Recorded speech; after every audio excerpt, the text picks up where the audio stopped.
lot of gaming news to discuss today on Tuesday, the 27th of October 2020.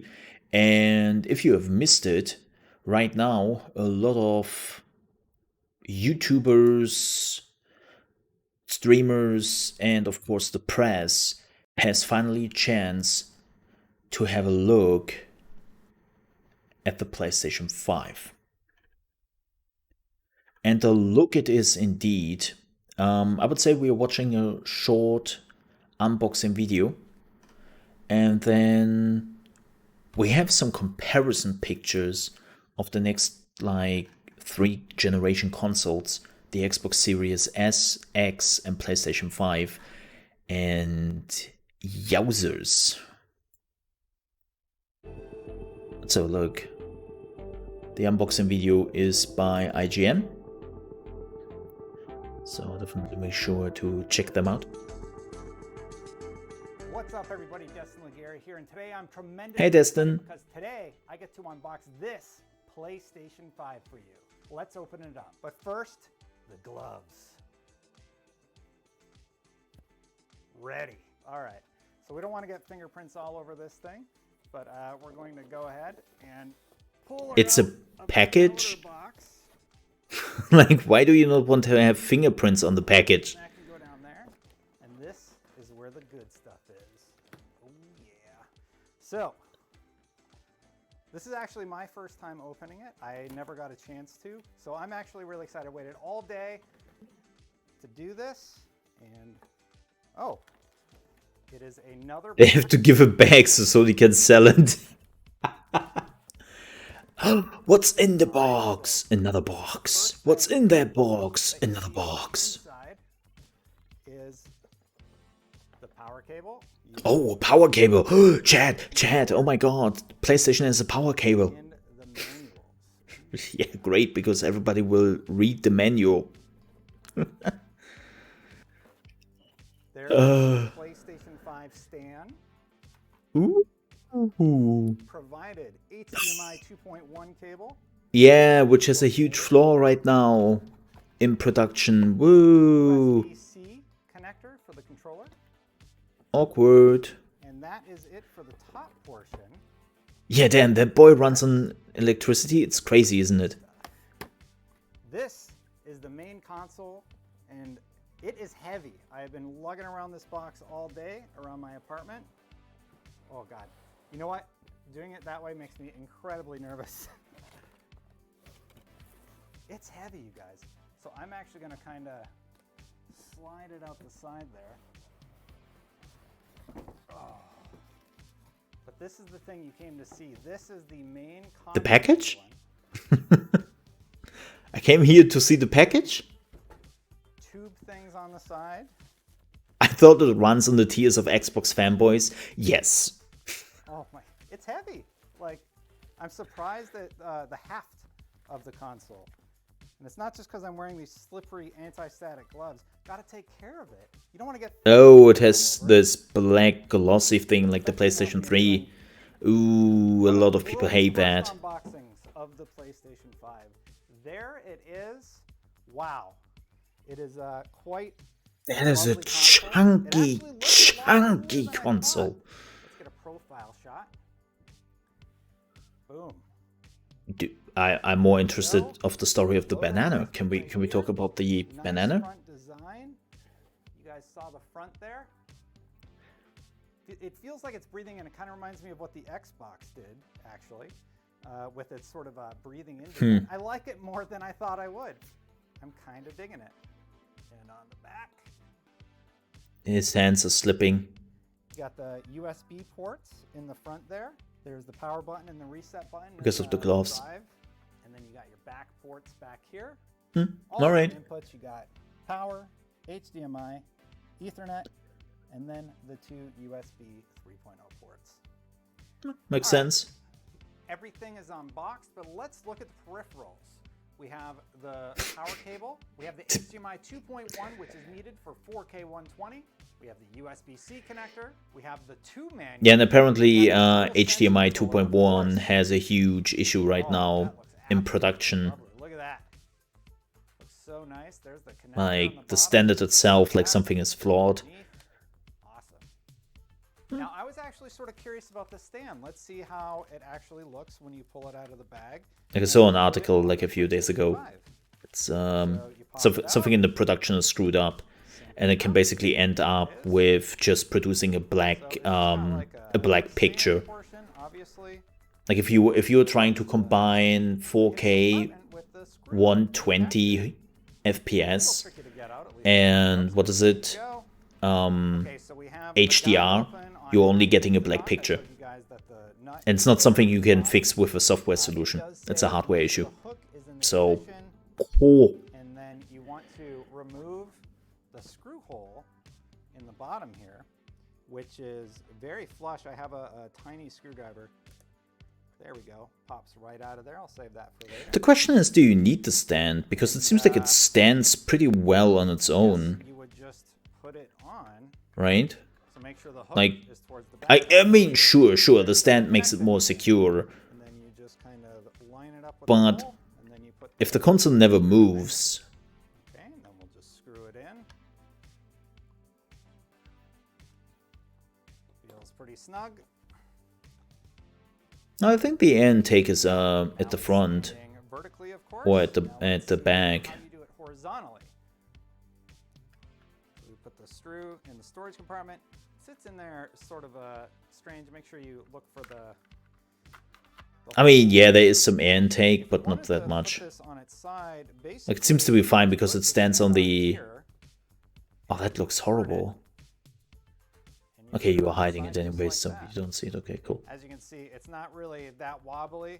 What? It take a lot to hit it and knock it over in this stance, and obviously... Wait a second. You call that not wobbly? Have you seen how it wobbled? All the buttons feel good. Like what? You got the PlayStation button. You have a button here. You got the thumbsticks. It's actually powering on unintentionally. So it's got a charge right out of the box. That's awesome. Let's see the DualSense next to an Xbox One X controller also. As you can see, they are much closer in shape and size, especially when... And I'm okay with that, because the PlayStation controller was ass. To be honest, I do really like the form factor. And I didn't like the PlayStation 4 controller. It was too small for my hands. Look at that. I have in my house. A PS2. Damn. PS3. Oh my god, it's even bigger than the freaking PS3. PS4 Pro. The original Xbox. An Xbox Okay, this is ridiculous. An original Xbox One. And the Xbox One was chunky as heck. A Nintendo Switch. Okay, well. And a banana. So that was my unboxing of the PlayStation 5. Can we go back to the excited to start playing this thing. banana? What game are you guys going to play first on your PlayStation? Let me know in the comments below. And for more, can we talk about that? Gaming, keep it right here. And wait, do you like PlayStation 5 videos? Well, great, because I also want... I'm up. Banana for scale is a Reddit thing. There you go. The more I learn, and whoops, I deactivated this one. So let's have some comparison shots here. Let's have some comparison shots for everyone who is interested how the PlayStation looks in comparison to the other three consoles. It is this big. Look at that chunky boy. Like, I found it kind of hilarious how people were making fun. You know, like all the people like, oh, look at the Xbox Series X, it's so chunky. I need a new cabinet for that. Oh my god, I cannot put that under my desk and under my TV. It just doesn't fit, man. Who comes up with that stupid design? I'm so glad that Sony will do better than that. And now I'm looking at this and I'm like, I mean, yeah, they did. They did do better because they made it even bigger. Like,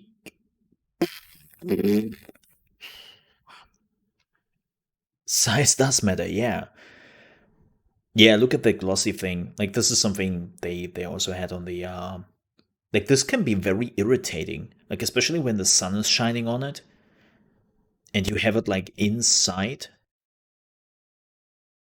This is something people really really hated on the PlayStation 3, like the original PlayStation 3, and I liked it, but because I also like the piano touch, but I know a lot of people who hate it, who just absolutely hates it. So now they are bringing this back, and it's like, okay, interesting. I really don't care what the box looks like. Me neither. Never have, never will be. But people made it a thing, so we have to talk about it. Because again, people like try to put that on Xbox and be like, yeah, look at the Xbox, look at how shitty it looks and how big it is. And it's like, okay, I get the how big it is argument, but look at that thing. By the way, a lot of people have asked like, what is it in comparison to like a PC tower, right? Like, how does that look? And this is an interesting comparison to a freaking PC tower. There it is. This is, I would say, a medium. It's not a high tower. I think it's a medium tower. I hope this is a medium tower. But look at that. Like, I mean, they're all chunky. Yeah, I think this is a mid tower. But the PlayStation 4 is coming close to a mid tower size, which is like, what? Like, I get it. Like, the Xbox is chunky. Sure. Like, this is a brick. This is a brick. This is a fridge. And this is, I don't even know what that is. Like,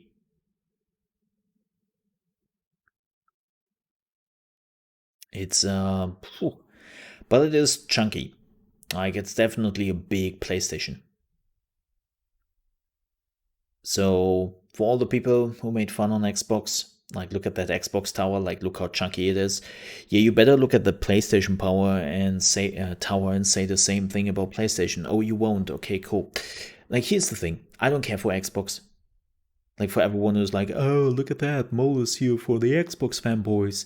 Dude, I would not even get an Xbox ever because I have a gaming PC and I get all the games on my gaming PC. Why should I get an Xbox? I have no reason to get an Xbox. I would not get any of those two consoles. But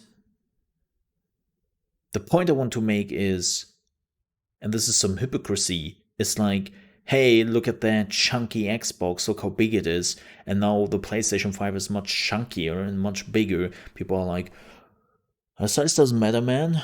Size doesn't matter. Okay. It's like, oh, come on, man. Oh, double standards. I hate double standards. Don't have double standards, please. Don't do that. That is one of the things I really hate of people when they have like double standards. It's like, no. Don't do that.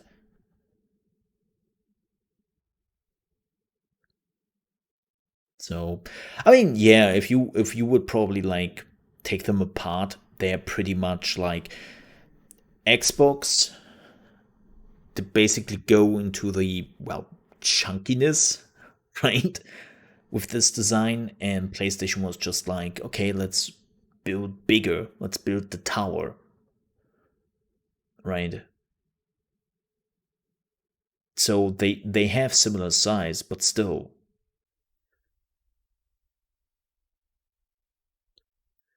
people made fun about Xbox a lot, and I have the feeling they just made fun about the Xbox because it was Xbox, and not really because like they really had an issue with the size of the console. Like that's the point I want to make, and I find that really unfortunate. All right. Next news. We are staying in the console world because we have some console news. So this is a bit unfortunate, but also great. Destruction All Stars, which is a PlayStation exclusive and was actually one of the planned launch titles for the PlayStation 5, is not coming out at launch anymore, but in February next year. Good thing is, everyone with PlayStation Plus will get the game for free instead of paying $70. Or, in Europe's case, €80. Because, good old Europe gets shafted. But yeah, the game got postponed, which in my opinion is alright. Like I know it's of course a little bit shitty because let me show you this. The problem is that PlayStation and Xbox, they're both not better in my opinion. Don't really have like a great launch lineup. Like Sony at least still has Demon's Souls, right? Like that is one of the games they have, and they have the new Spider-Man DLC or standalone expansion. So,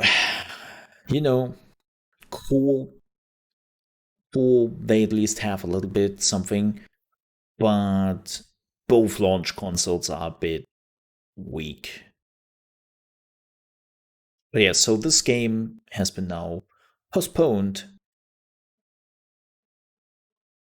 into next year, February. Math checks out. Yeah, math checks out. The math says Europe is richer, so we need more money from Europe. And it's like, yeah, no. No, that's not how it works. Oh boy. So that was the PlayStation segment. Let's talk about the Xbox segment, and this is not good. So, Capcom released a message yesterday regarding Devil May Cry 5, the special edition, and let's read the message and let's talk about this. We are excited to bring Devil May Cry 5 Special Edition to Xbox Series X and S with the high frame rates up to 120 FPS, enhanced 3D audio, reduced loading times, the legendary Dark Knight difficulty, turbo mode, and play with Virgil on both consoles. Fans playing Devil May Cry 5 Special Edition on Xbox Series X will also experience the game in 4K resolution and with DirectX ray tracing. Both consoles deliver amazing next-generation speed and performance, and while we are just now scratching the surface of what they can do, our teams are eager to continue exploring the full capabilities of X and S in the future. While ray tracing will be available as a downloadable title update on Xbox Series X, Devil May Cry 5 Special Edition will not support ray tracing on Xbox Series S. Capcom development team.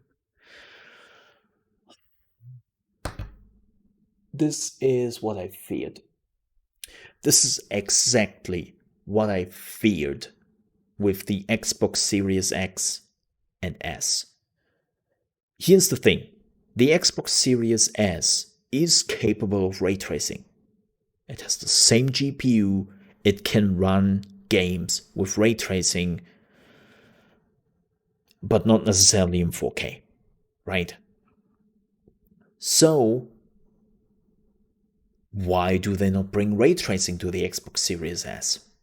Well, I just assume this is a Capcom thing right now. Like, this is Capcom, for whatever reason, didn't manage to do it. Because it's definitely not about hardware power. Before anybody starts with, yeah, man, the Xbox Series S, man, it's a weaker console, just cannot do it. No. The Xbox Series S has ray tracing. It runs on ray tracing. But, and why this is definitely not about hardware power, the PC is also not getting ray tracing. The PC. We have ray tracing for the last 2 years already. So they clearly decided against it because Capcom doing a Capcom thing, like don't ask questions too much about it. But I think the same happened here with the Series S. Capcom somehow made a decision, and it seems like adding ray tracing to a game is not that easy for developers yet. Even after the fact they released the game. But again, this is bad. This is a bad look for the Xbox, and this also confuses people quite a bit. Like, this is something Microsoft basically promised will not happen because the X and the S have the same hardware capabilities besides of resolutions, right? But that's a different topic. And Capcom is now basically saying, no, actually not. Like, no, the S doesn't get ray tracing. And it is confusing as hell because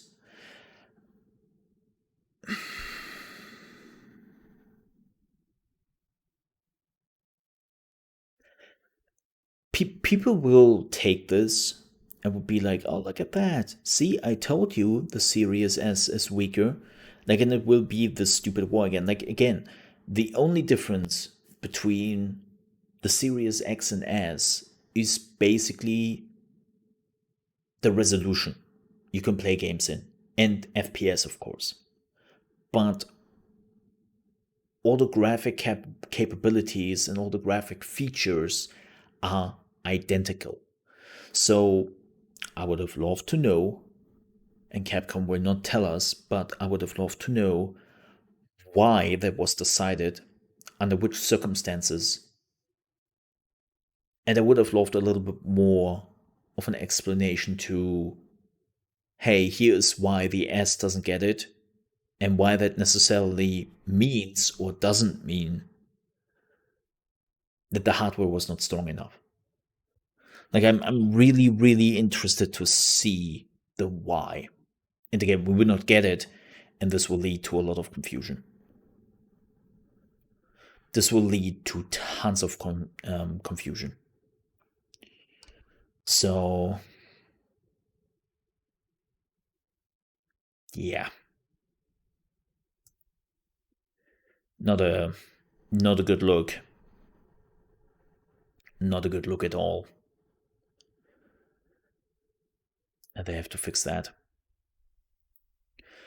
All right, next news. Ooh, this is a good one. This is actually a really interesting one. Phil Spencer had an exclusive interview with Game Reactor, and they actually asked Phil Spencer a lot of tough questions.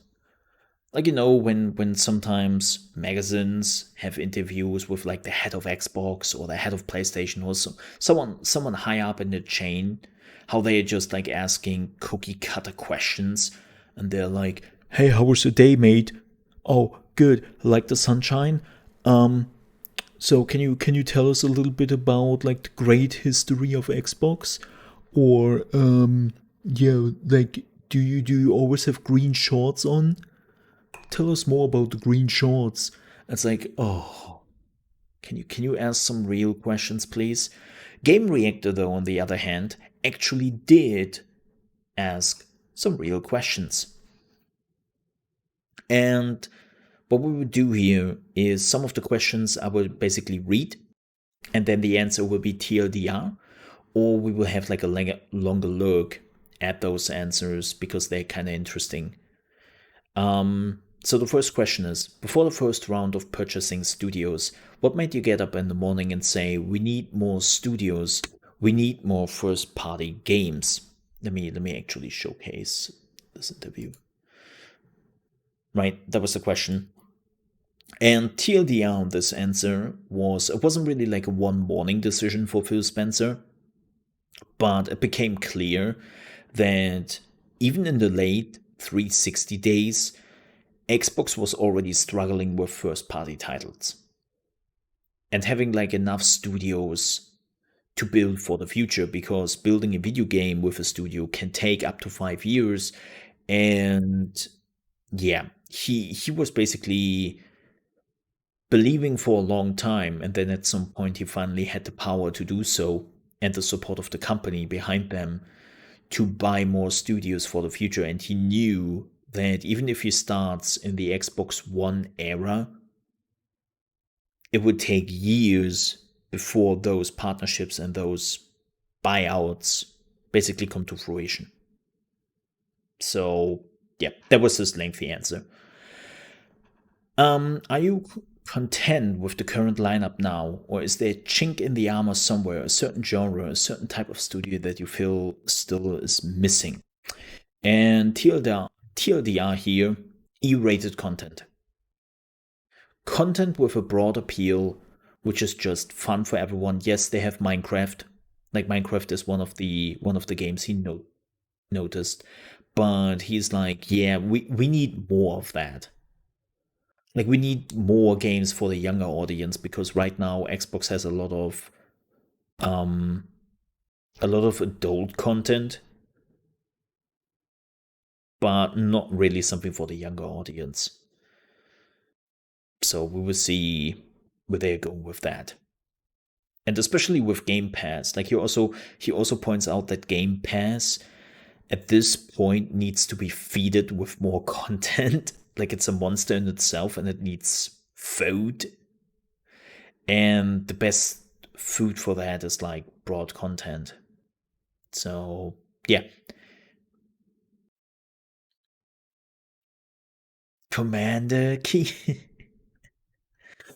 You recently said that it no longer makes sense to release Xbox first-party games on Switch. Has your stance in software on Xbox platforms and Windows PC changed over the years? This one is a kind of interesting question. So, what Spencer says here is they don't really want to establish this feeling of whenever there's a game coming out, it will also come out on the Switch. Like, they established this with the PC, right? When a first party Xbox game is coming out, it's also coming out on PC. It's a thing you expect. It's an expectation. But what they definitely try to avoid is that this expectation is also sinking into like the Switch. Like, whenever there is a cute Microsoft game coming out, or a game in general, like the first thing you think, can we get this on Switch? Is this coming to Switch at some point? That's something they want to avoid, and I can totally understand that. Because again, Switch is not their first party platform. So yeah. Like, it's a game-to-game basis decision. In terms of exclusivity, how do you view it in general? Aren't there certain personal advantages for studios to work solely on one or two platforms and providing value to said platform? And he says, and this is actually an answer I don't want to shorten down, in short terms, there is. But I think in the long term, that the camaraderie very quickly turns into weaponizing of exclusive games, of mine versus yours, which is already a thing, and people do it. So it's a little bit too late for that, in my opinion, but okay. And I think exclusive games for closed platforms are a marketing tool to drive adoption of those closed platforms. And do they work? There's data that says they do, and data that says they don't. He's right on that. Actually, I know that a lot of people believe that people are just buying consoles because of the exclusives. And don't get me wrong, I truly believe that exclusives are a factor which has to be recognized. But I also see like a lot of other reasons, like pricing. What are your friends playing on? Because cross-platform play is still an issue in 2020. Like, what is your family playing? What are the third-party titles? Like, what do I get on top of just exclusives? Like, exclusives are a nice appetizer, and they can really help. But when everything else is shit, then that doesn't save your ass. Like, actually, a wonderful example, which I read an article about like a few weeks ago, is, does somebody remember the Sega Dreamcast?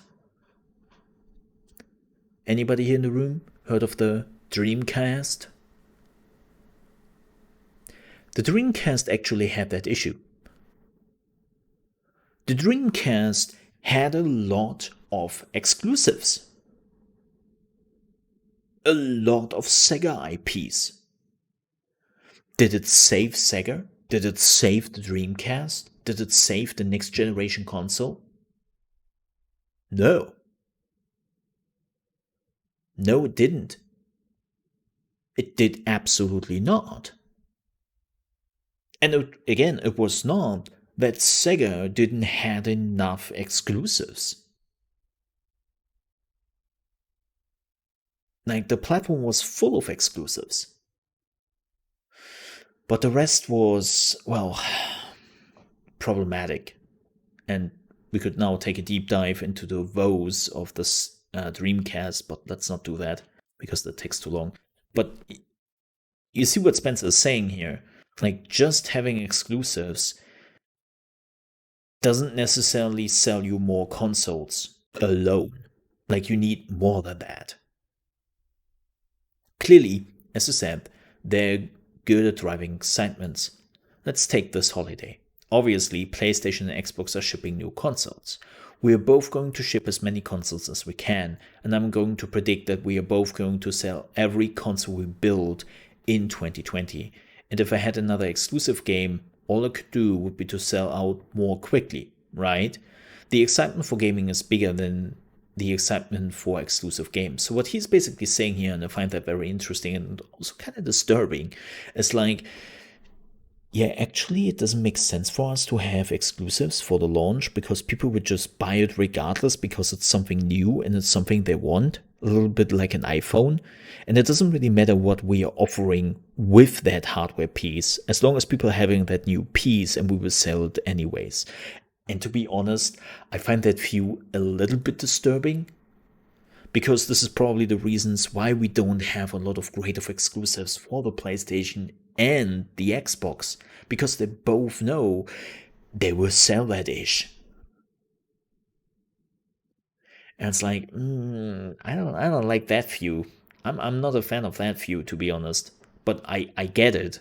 Like, from a pure business perspective, it makes absolutely sense. Like, why should you drive even more sales with crazy exclusives when you already are in the position of not having enough consoles in the first place?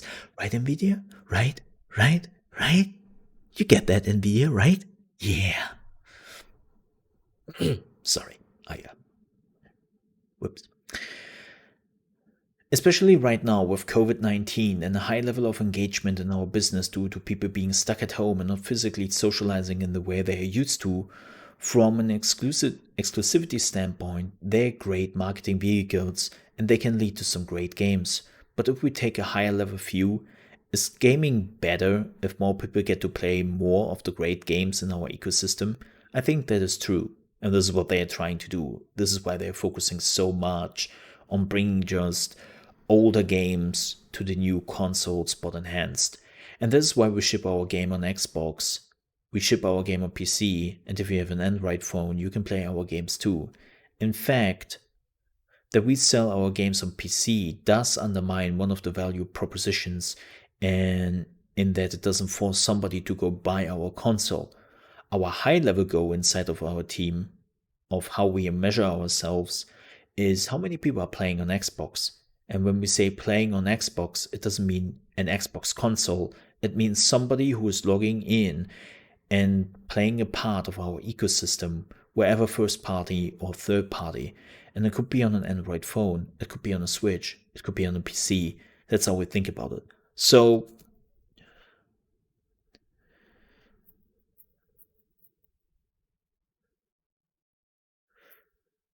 no, that's the point I wanted to make, Gory.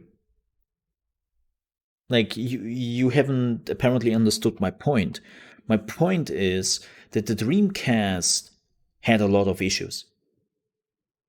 None of them was exclusives, because they had a tons of exclusives, and even with the tons of exclusives they had, those exclusives couldn't save the Dreamcast from their failure, because it had so many other issues that those issues undermined the exclusives. And that's the point basically Phil Spencer makes here. Like, exclusives are great, but at which point do you have to focus on other things instead of just, we have the most exclusives? Let's say on sometimes how Sony fans are saying, like, hey, Sony has the most exclusives, this is why Sony wins. This is why Sony will always win, because they have all the great exclusives. And it's like, no, it is not. Like, you can see that at the Dreamcast. Sony wins because they have exclusives, but they're also doing everything else right. Well, most of it. And Xbox basically did everything right besides exclusives, and is now trying to get the exclusives back.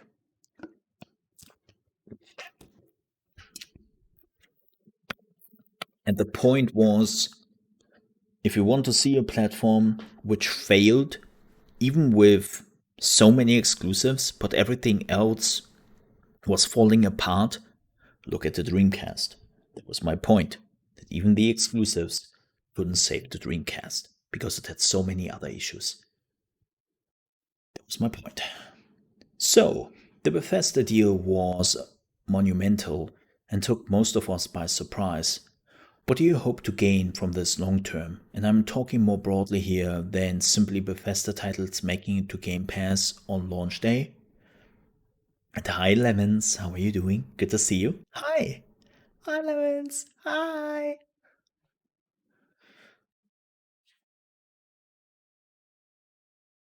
So, this is super interesting. He's not allowed to talk about ZeniMax yet, because he says, first of all, I would like to say that we haven't acquired ZeniMax. We have announced our intention to acquire ZeniMax. It is going through regulatory approval, and we don't see any issues there. We expect early in 2021 the deal will close. But I say that because I want people to know I'm not sitting down with Todd Howard and Robert Altman and planning their future, because I'm currently not allowed to do that. That would be illegal.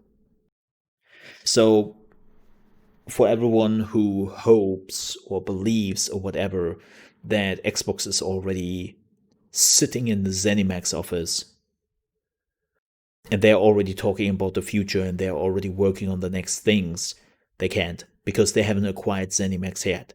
They came to an agreement, but it hasn't been fully approved yet. And yeah, this is just standard business. This is just standard business, nothing crazy here. But he also says that he was basically sitting together with Todd Howard quite a bit over the past years. They had a very close relationship, and that basically Todd Howard approached him and was like, hey, look, I want to build the best game that I've ever built, and I want the support of Microsoft to be able to do that. That was basically how, like, Bethesda and ZeniMax, of course, approached them. Like, we need more money. You provide money. We have the IPs. Give us the money. And Microsoft was like, all right.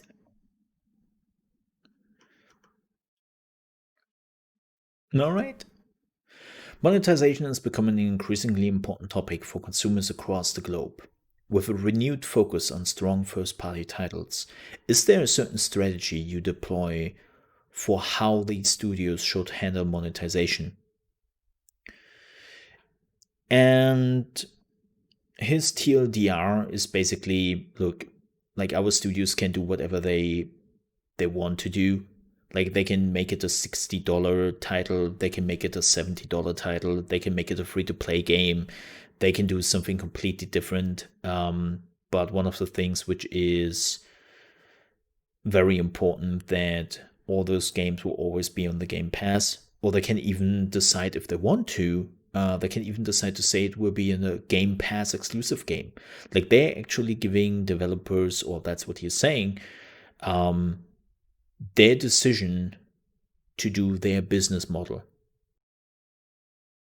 And they also want that developers are actually experimenting, because Microsoft tries to be in as many regions as possible, right? It's not just about Europe. It's not just about the US, or, well, Americas, right?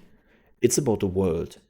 And every region has their own business models. Like Africa right now has a business model which is very close to free to play, but it's not about the item shop, but it's about watching ads. Tons of ads. Like watching ads seems to be a very accepted business model in Africa when it comes to gaming. Or in Asia, free to play is a very accepted business model with a very expensive item shop. That is completely fine. Where here in the West, well, we more like a business model where you pay your $60 or $40 or $30 or whatever, right? Where you pay your price and then you get your game. Or there are other regions where subscription-based systems are also becoming like more interesting for people. So I totally understand that they want their studios to just try-ish. 90? Let's not go there yet. Probably soon, probably next generation, I'm paying like €90, not $90, but €90 for PlayStation and Xbox game. Like, I wouldn't be surprised by that. Yeah.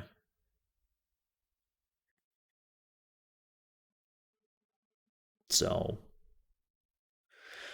the same can be said for games with inherent online focus or even live service titles. Do you have a certain strategy as to how many projects at the given times are strictly single player or strictly multiplayer? Or is it more fluid than that? And he says basically the same thing again, as he said before, like, this is up to the studio.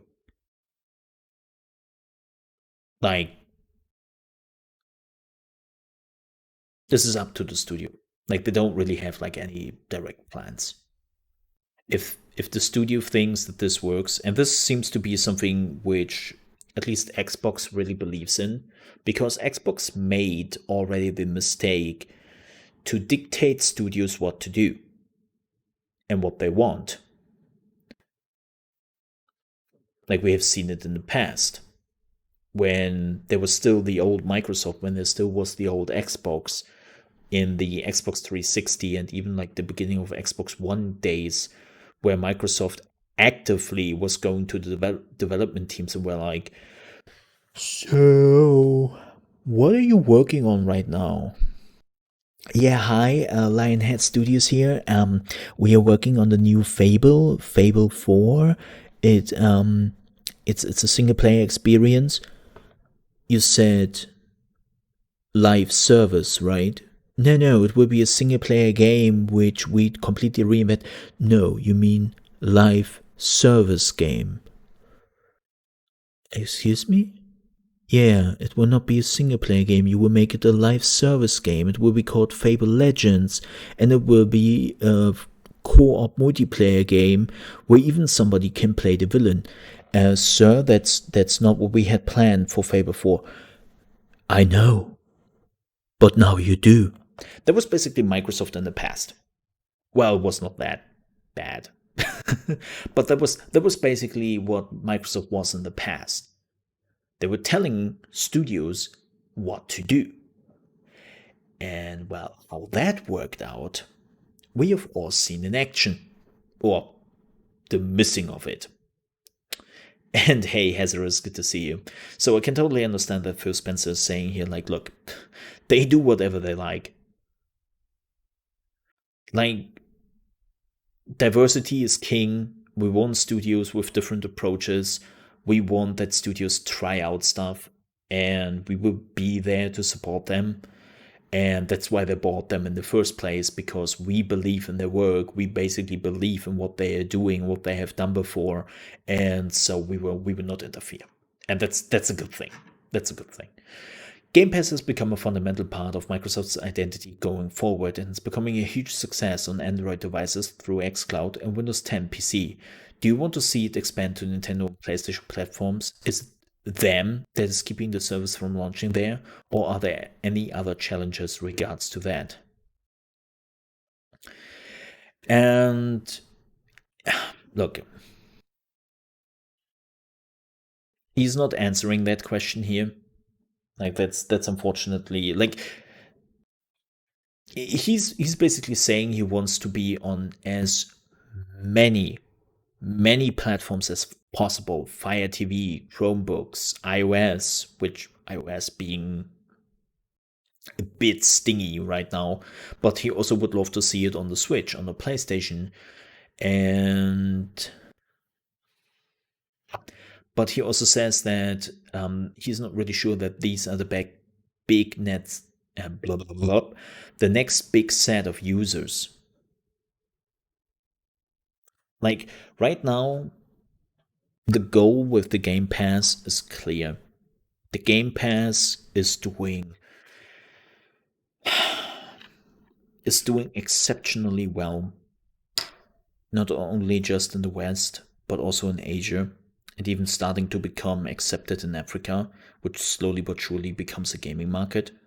It will still take 10 years or so, but they're slowly getting there.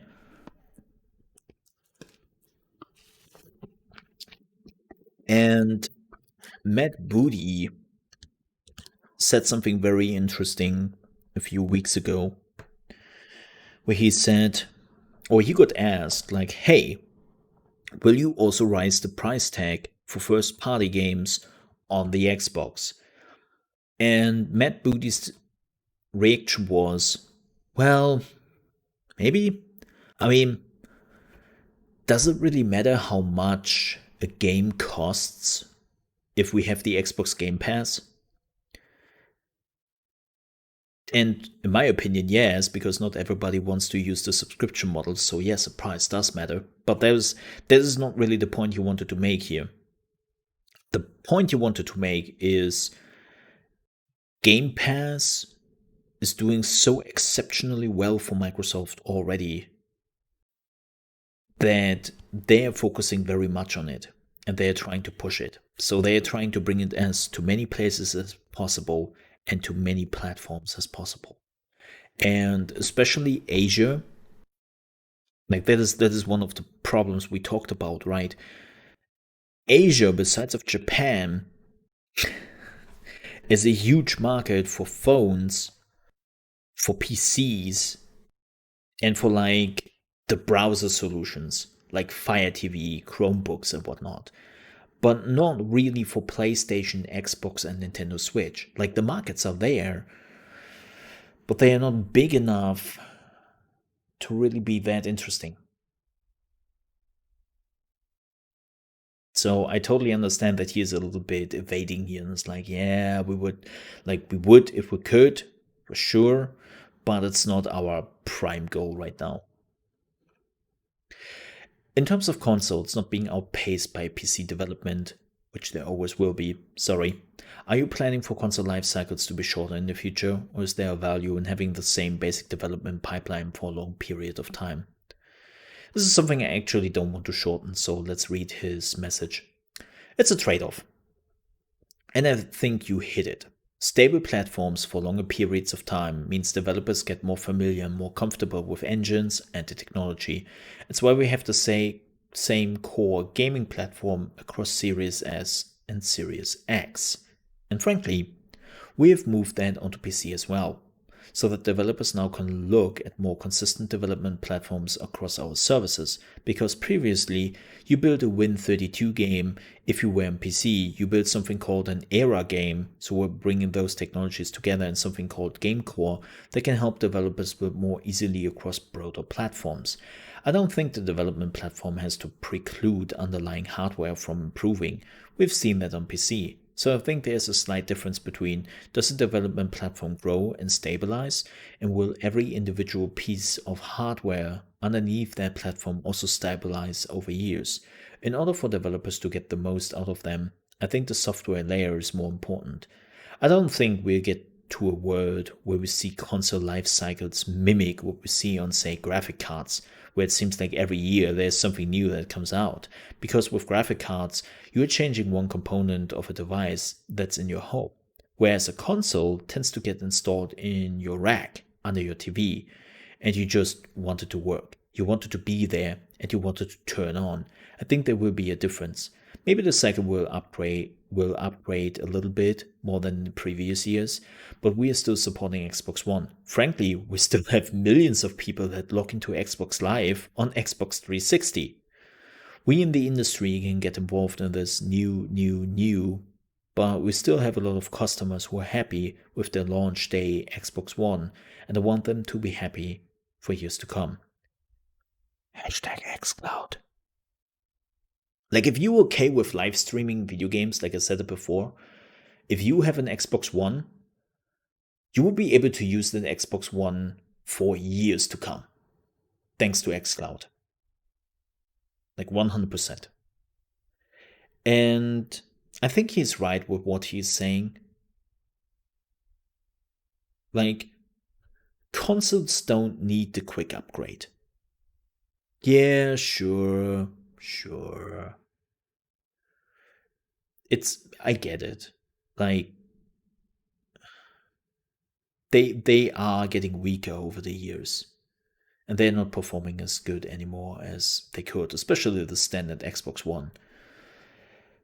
But here's the thing. Even the PC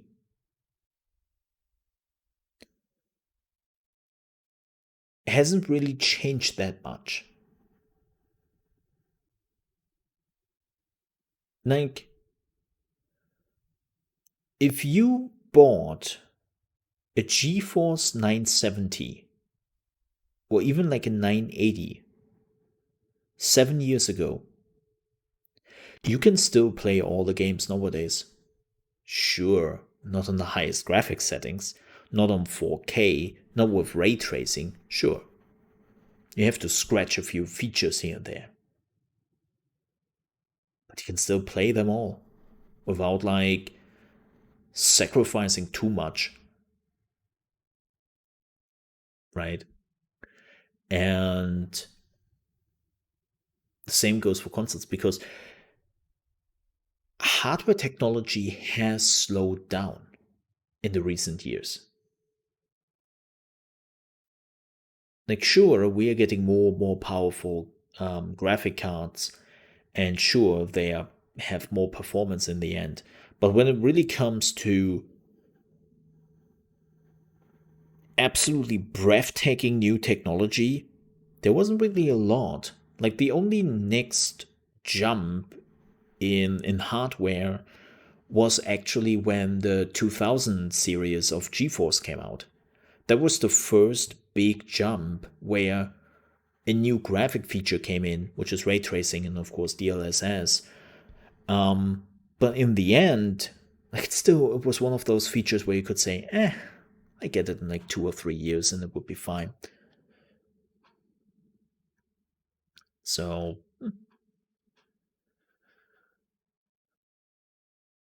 what kind of lessons have you taken away from this year's summer of announcements? Has a year without E3, Gamescom, etc. worked better, etc. worked better than you thought? It just worked better than we thought.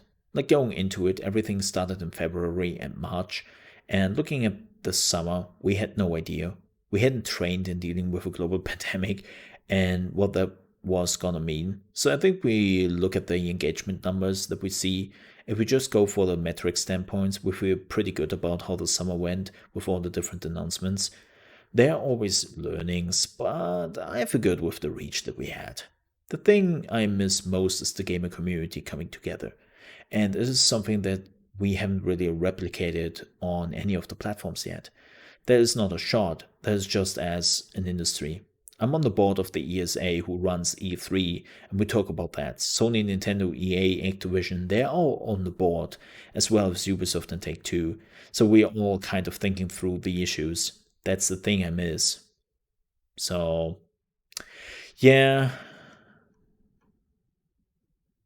Yeah. So nothing. Without going into too much detail, which first-party studio currently unannounced game are you most excited for the public to see? And this is interesting. I'm gonna give you two, if that is okay. One of them is Compulsion. We Happy Few. When I first saw We Happy Few, there was an art style and a setting that I thought was really unique. It's a young studio, and they're still growing and learning the craft of what they are as a team.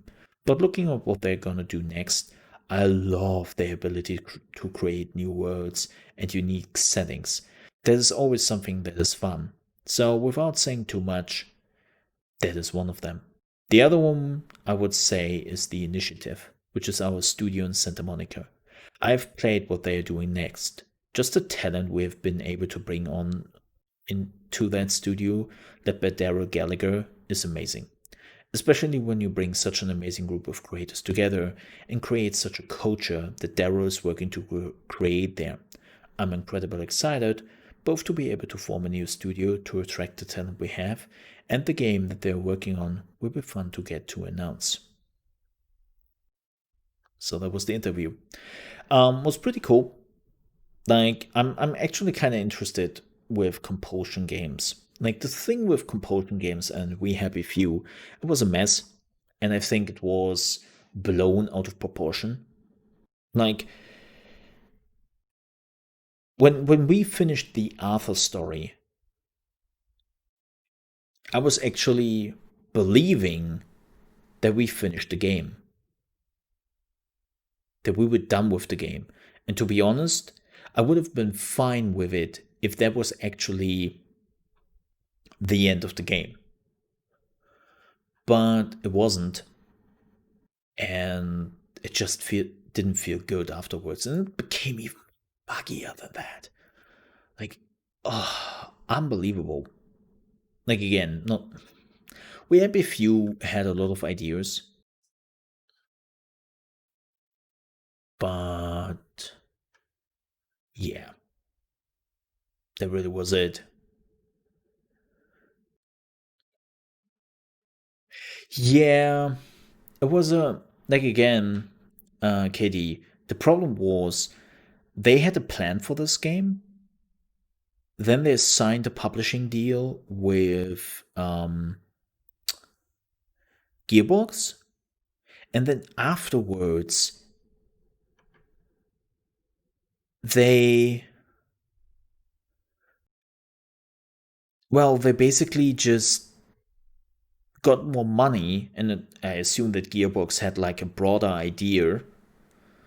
Um, and then they blow it out of proportion. Like again, after the Arthur gameplay, they should have just shut it. They should have just say, okay, you know what? We are done. Like, we are done.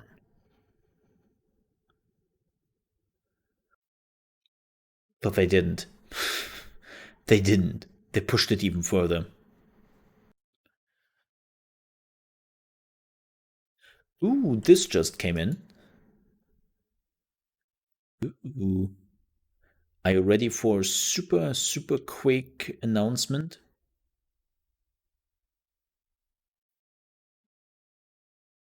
Let's watch this.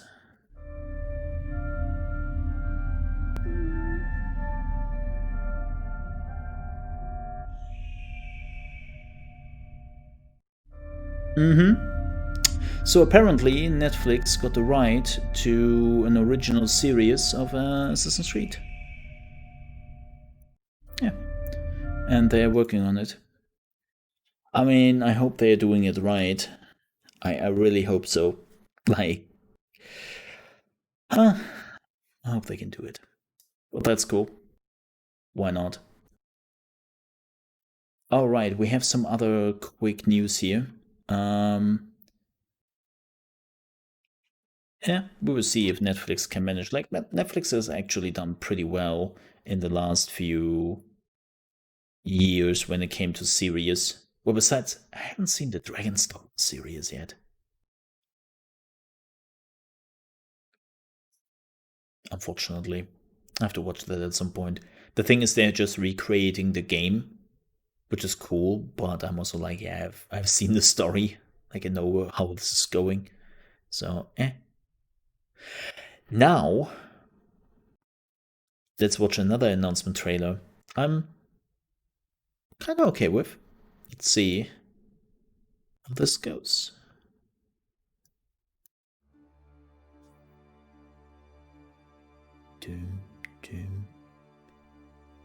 Wanted?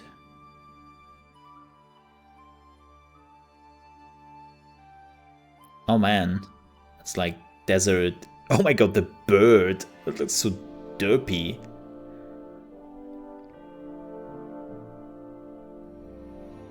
Damn.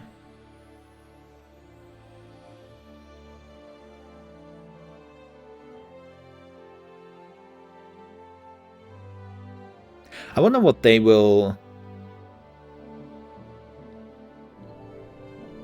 Oh, wait. Sand fishing?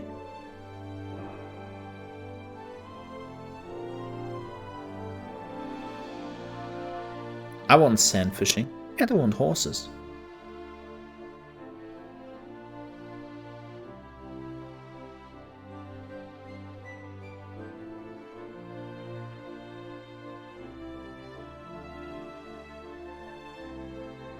Ready.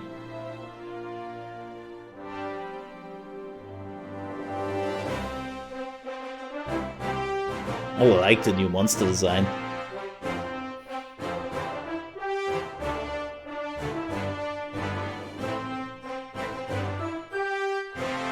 Oh my god, that face.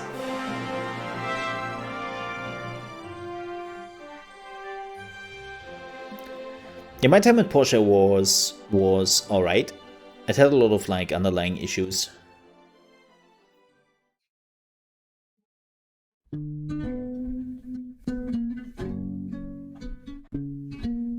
Ah, look at that kitten. And whatever that thing is. My Time at Sandrock is a story-driven open-world simulation RPG. The story takes place in a world rebuilding itself about 300 years after the untimely collapse of an earlier civilization. The player starts out by arriving in the city-state of Sandrock to take the place of a retiring builder. But they'll quickly discover Sandrock isn't as nice as Portia. The oasis is drying up, shops are closing. Retiring? To leave for greener He's far pastures. too young for The player retiring. will have to use all available resources and dig up ancient relics around town to support their workshop. Build Okay, this looks helpful very much structures like for the Porsche, town, but just in and the desert. missions for the townsfolk. Hopefully, due to the player's actions, Sandrock can be restored to its former glory. Along the way, the player will be able to make lots of new friends and even find love and marriage. The relationships the player can build with any given character may Ooh. affect the price of items, unlock special missions and events, and even change details like their greetings on the street. And what would a My Time Rude? game be without minigames? In Sandrock, we'll have all kinds of fun new minigames for the player to earn special items while their machines are working and crops are growing. Sandrock is located on top of an ancient metropolis in the Eufaula Desert, so there are lots of Oh, these places are to some new explore weapons. and plenty of secrets to uncover. But beware, many of these uncharted areas are home to ruthless outlaws and nefarious bandits.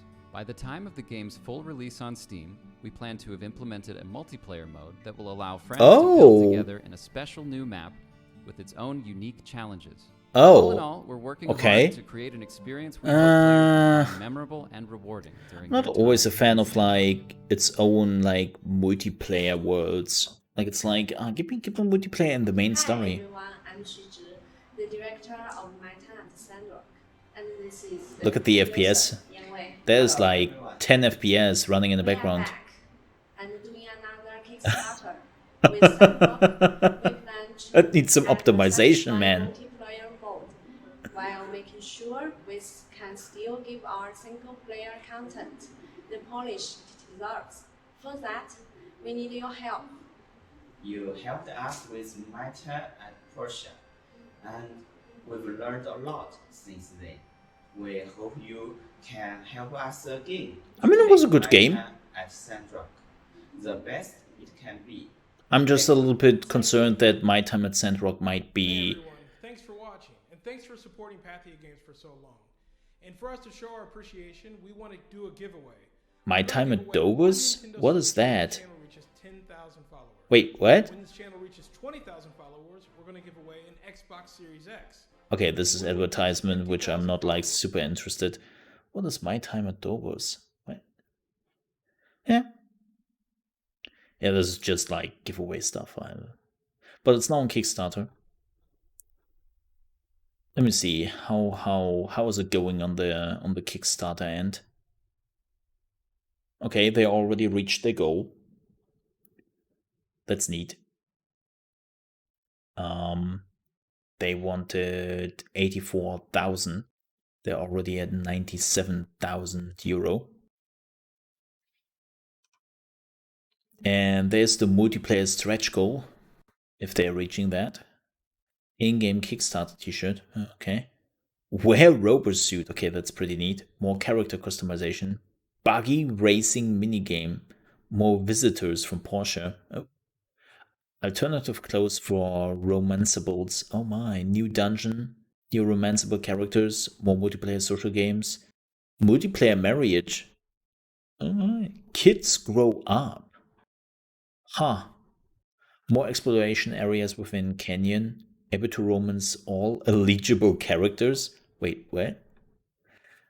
Visit another city-state. Oh, so you maybe could go back to Porsche? That's crazy, man. All right. Cool, cool.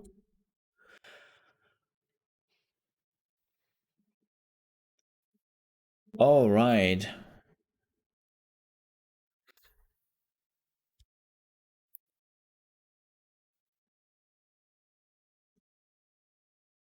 Oh, how long is this? Ooh, this is long though. This is something definitely we can watch at some point, but this is interesting. There is a new no-clip documentary out for Alien Isolation, and this is interesting. So apparently, Creative Assembly, who are the creators of Total War, well, wanted to do an Alien game. And they were actually reaching out to Sega, and they did send out a 5-page vision document on what an Alien survival horror game would be. And Sega's reaction to all of this was just, there is no way we want to do another Alien game. Like, forget it. And instead of taking no for an answer, however, the folks at Creative Assembly began to flesh out the pitch in secret, putting together a mood demo under Sega's nose, using the engine from their 2008 release of Viking Battle of Asgard. The developers created a short walkthrough of a xenomorph-infested lab with all the atmosphere and terror of what would eventually become Alien Isolation. And then Sega saw it, and they were like, oh, this is what you want to do. Oh yeah, do. So basically the pitch they sent in a page vision, like in a document, Sega was like, no. But then they saw like the idea on screen and they were like, we want that. Yes. Hey, AirRaiser, how are you doing? Good to see you. Man, we have a lot of news today. This news. This is the last news for today. But... ooh. So, it happened, the first person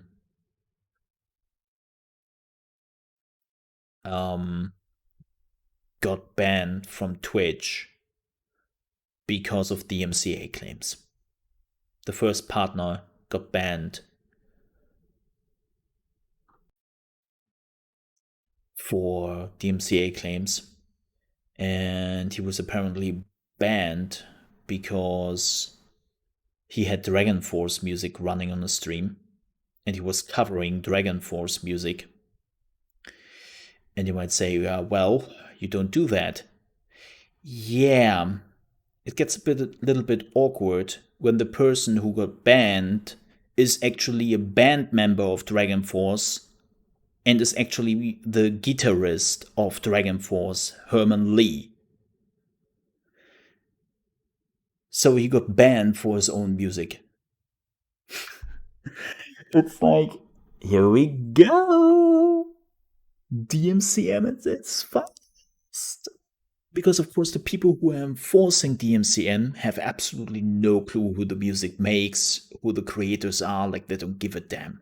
So they basically just saw this dude with tons of people seeing him playing Dragon Force music, and they were like, dude, we are DMCAing your ass. We are DMCAing your ass. Like, no, you are gone.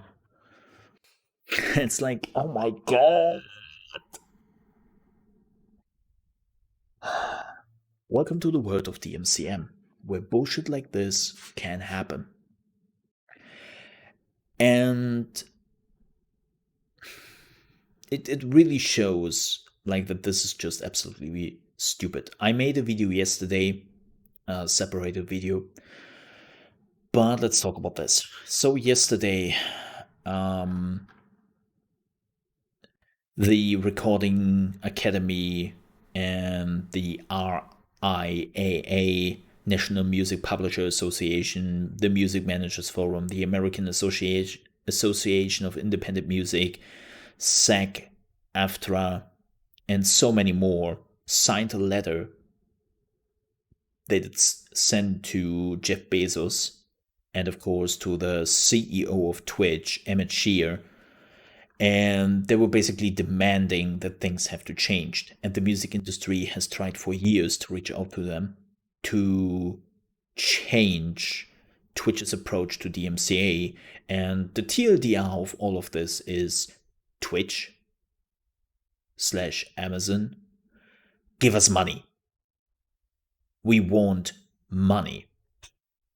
And because they tried this for so long and Twitch was not reacting to it, Amazon was not reacting to it, they started to say, okay, you won't listen? Well, then we are starting now DMCA claims and we will hit your content creators.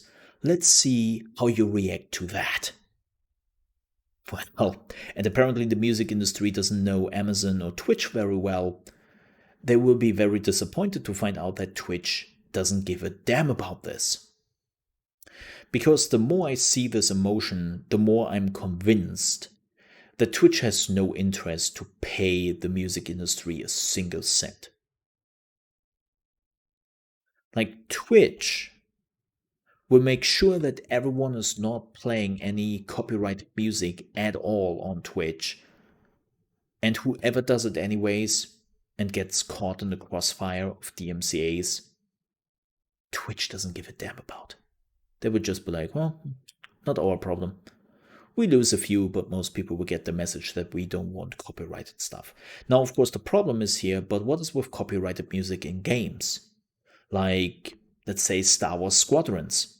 Like, I got copyrighted claimed on YouTube like 2 minutes after I uploaded it because somebody was like, excuse me, this Star Wars music is definitely copyrighted music, which is running in the background, so we take it.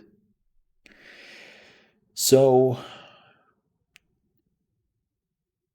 what Twitch is trying to do here is trying to say, okay, we will make sure that nobody is using copyrighted music and that games who are using copyrighted music, well, you better don't stream them because you can get into trouble. Like, we don't care.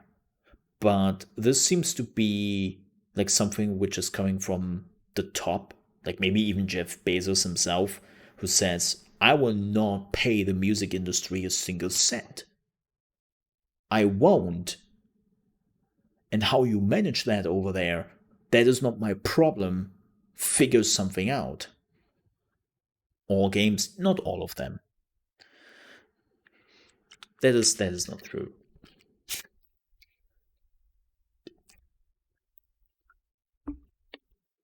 Oh, well, it's copyrighted for, well, technically, yeah, it is copyrighted for the creators, right? The game creators, and they have the music rights on it, and then yeah, of course it's copyrighted. You're right on that. But yeah, like the music which is made for games by their respective creators, normally the video game content creator, or not the video game content creators, the developers have the rights on those music parts, and this is why you're not getting in trouble. Of course, if you're playing GTA and you're listening to a radio where, like, I don't know, the newest song of Shakira or something is running, then of course you're in trouble. But the same goes for sometimes just in-game music. And it's a mess. And again, Twitch will not allow us. Like, it seems really like that somebody high in the command chain is saying, no, the music industry will not get a single cent from us. And if the content creators are getting caught in the crossfire, not our problem. We will find new content creators. Whatever. Like, the more I see that in action, the more I'm convinced that is exactly what Twitch is trying to pull here. And the music industry is a little bit desperate. Like, that they sent a letter to Jeff Bezos about this shows me actually how desperate they are. Like, this is their last attempt to, like, oh, please listen to us, give us money. And the music industry wants money, especially now with COVID. And a lot of people just suffer from COVID, and they're not getting as much money anymore as they did get before. Like, the music industry needs a new income source. And Twitch makes so much money that the music industry is like, yeah, we want in on that. Like on YouTube. Like, we want in on that. But Twitch and Amazon is just not interested. They don't care. They don't want them to be in on that.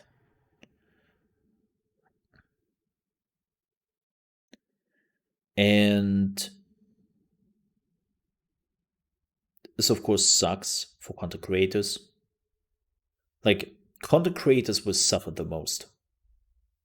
When you have basically two sides who do not interested in just moving an inch, then the people who are in between are just getting crushed. In this case, it's the content creators. And it sucks so much. And how stupid DMCA claims are, we see here on Herman Lee. Hey, Samiratu. Like, that Herman Lee got banned through a DMCA claim by playing his own music is just, what the heck? Like, that shows the issue we have with DMCA claims. Like, and it seems like he again didn't have a chance to defend himself. Like, it seems like he didn't have a chance to say, no, this DMCA claim is wrong, and they just banned his ass.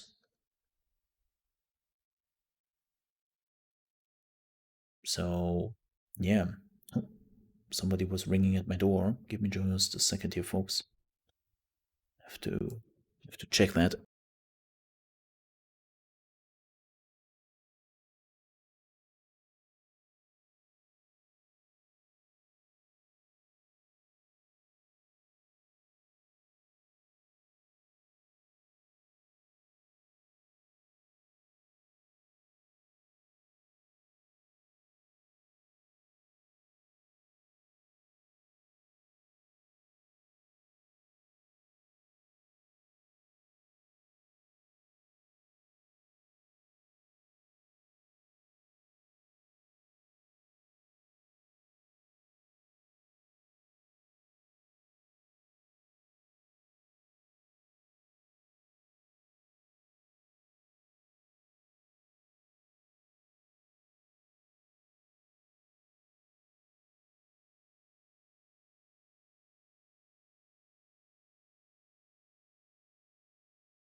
Okay, I'm back. Sorry for that. had a package for my neighbor, and I was like, yeah, sure, I take care of it. Gimme. So, was it a big package? It was a lengthy one. Yeah, it was a lengthy one. Yeah, they would, but here's giggity, exactly. Samiratu, I completely agree with you, but unfortunately, the music industry is not in for the small money. They want all the money and they want the big cash. And if they would just get like a license fee, like a small one from gamers, that's not the money they want. They want that Amazon money.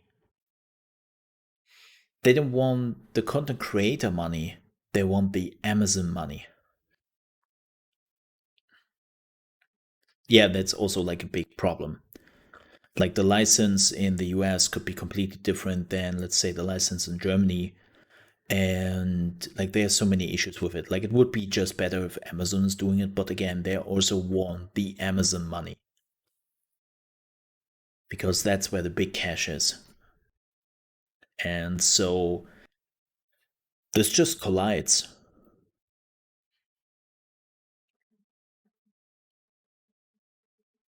So yeah.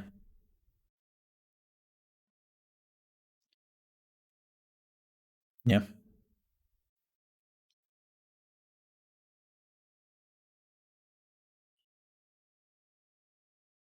It's a problem. Samurato, see you later. See you later. But yeah. Again, things had to change, but we all know nothing will change because that's not how the music or Twitch is working, the music industry, and yeah. Yep, it won't get better. Like it sucks that now content creators are caught in the crossfire. Like it really, really sucks. But we have to see how it goes. So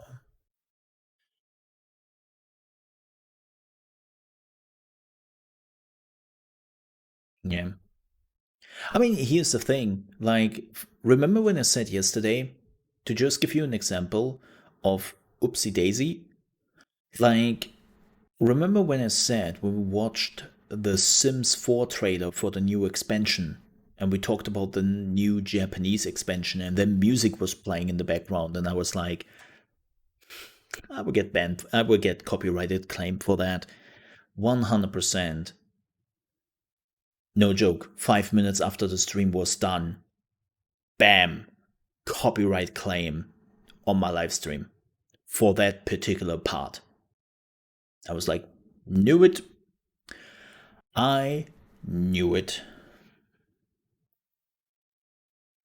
The good thing is on YouTube, you are not getting really into trouble for it because A, they would just run ads on that video and make money from that. Or what I did in my case, I was just removing the part anyways. So, but on Twitch, you don't have the chance for that. On Twitch, they're just copywriting your ass. And you were screwed. So, yeah. Mm-hmm.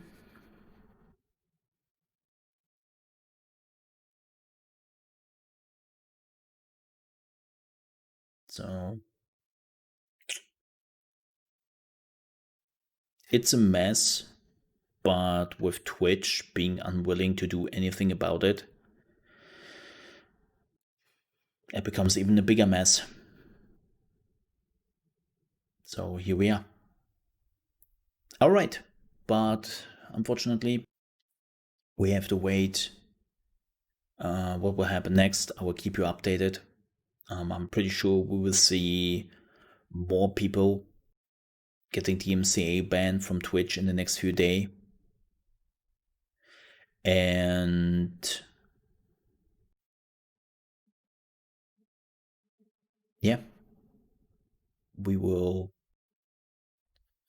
I keep you updated, but I will not keep you updated over every DMCA banned streamer, because again, we will probably see quite a bit in the next few days.